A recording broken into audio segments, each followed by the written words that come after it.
Okay,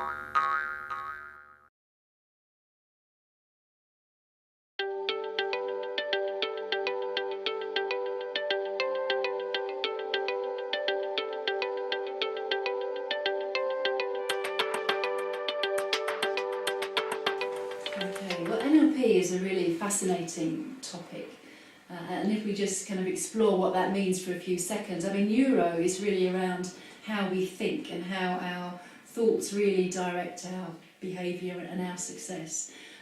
Linguistic is all around what we say and how we use language, which is of course very important when you're talking about brand and brand values.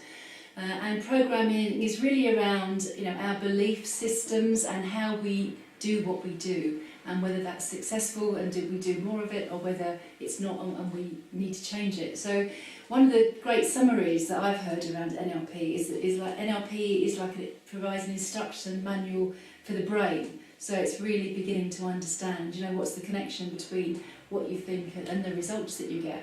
And I think if we kind of drill down into how that can impact on key messages, and that's really because NLP is very solution focused. So it's really about having clarity in the beginning about what does your brand really mean, and to have that at different levels for different people in the organisation, because sometimes it's all very well and good having a brand value for the senior people in an organisation, but it's about having a brand value that customers really understand and that people at the front line would understand as well. And it's also around once the brand values are out there in the marketplace, it's also about getting feedback and really being willing to do something different if you need to.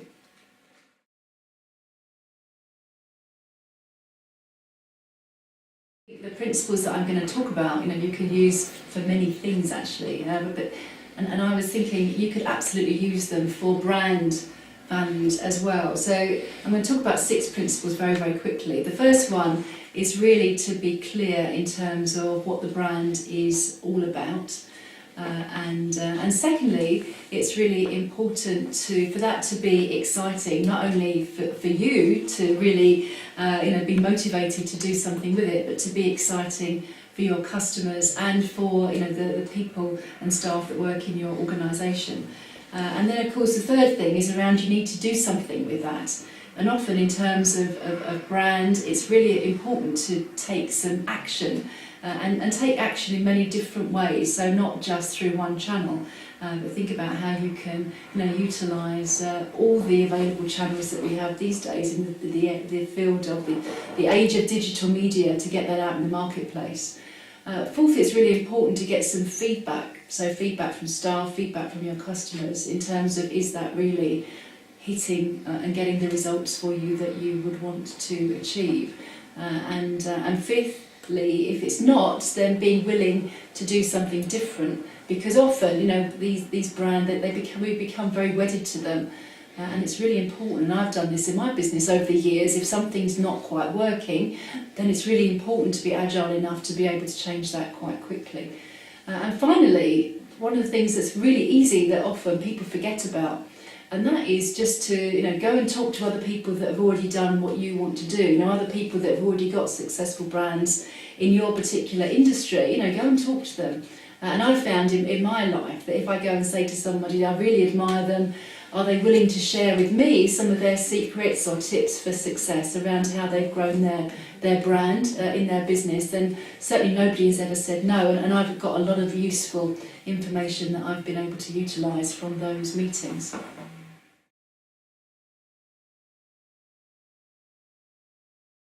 One of the things that I talked about earlier was the L in NLP stands for linguistic, and we learn about language and about language patterns through NLP.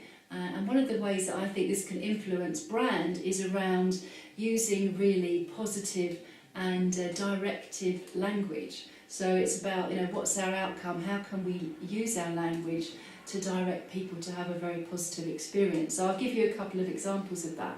So it's really important to focus on what you want people to do rather than what you don't want them to do. Because if I were to say to you right now, don't think about a blue elephant, then what do you notice is the first thing that comes into your mind? It's a blue elephant.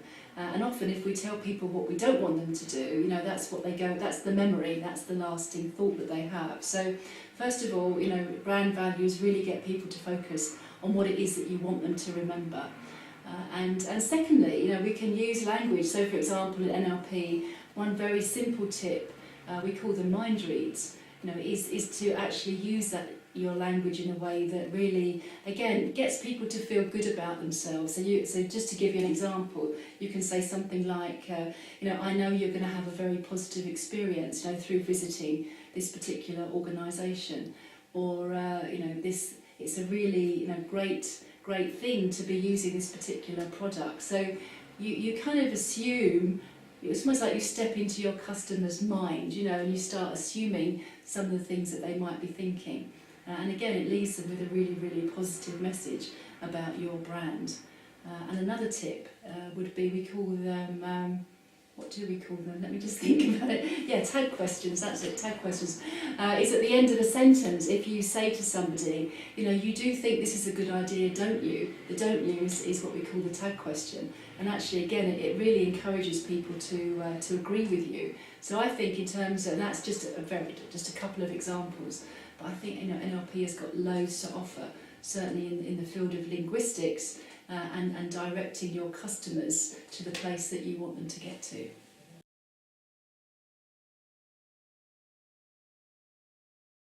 Well, I do a lot of work in organisations, and I use NLP within organisations as well as, you know, working in terms of personal development. And one of the things that's really important, you know, brand values, one of the things that incorporates is culture within an organisation. And to know that your brand is working, it's really vital to get feedback. So in terms of behaviour within an organisation, I mean, I guess one of the easiest ways of getting feedback is whether your people are doing what you would want them to do. You know, are they behaving in a way that you would want them to behave? And making sure that you're getting that feedback is really, really important. No matter how kind of uncomfortable that might be, particularly if you've invested a lot of money in your brand. You know, if people are not actually implementing it, then, you know, it's something that you need to do something about. And equally with customers, you know, if your brand, if you're not getting the impact from customers that you would expect, then it's time to do something different. And again, you know, you need to go out and get feedback from customers to really test whether your brand is working. And I know that sounds quite simple, but in my experience, you know, people are not very good at doing this. And I think it really has to work on a number of levels, not only inside the organisation, but outside as well. And when you've got that data or that information, then of course it's important to change something, take action, and do something different.